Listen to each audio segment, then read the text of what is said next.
Quelles sont les manifestations de l'amour mania-pathé? C'est quoi ça? C'est la phase de l'amour, tu sais, au tout début de la rencontre, où c'est l'amour fou. Tout est beau, tout est rose, on est tout l'un pour l'autre, on se fond parfois l'un dans l'autre, on se confond avec l'autre, et on ne fait qu'un, et on pense uniquement à l'autre. C'est fascinant, c'est intense, toutes nos énergies sont focalisées sur cet amour.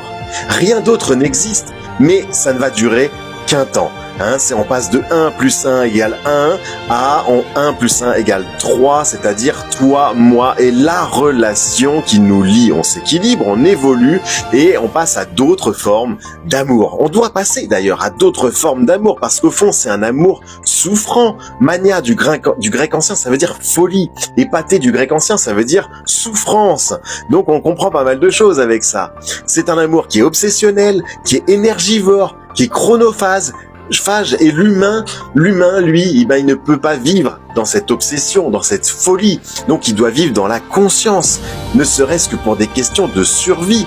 D'accord? Alors, tout ira bien, mais à condition que cet amour évolue. Sinon, il va y avoir danger de rester dans mania-pathé. Et la plupart du temps, il n'y en a qu'un des deux qui veut y rester. La personne mania-pathé va donc vouloir rester, vouloir enfermer l'autre, comme un bocal, là, dans cette forme d'amour obsessionnel. Et d'ailleurs, on peut y trouver le profil du pervers narcissique, là-dedans. Il y a de la jalousie dans cette forme-là d'amour. C'est un amour qui est étouffant, qui est dévorant.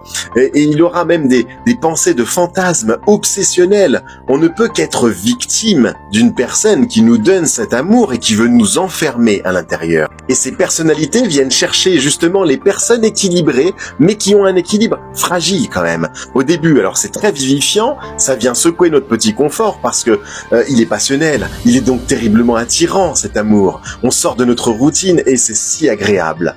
Et on s'y lance à corps perdu, peu importe les conséquences, mais justement on va s'y perdre. Alors restons vigilants parce que l'amour mania-pathé, c'est un vampire si on le laisse faire. Pense à bien t'abonner.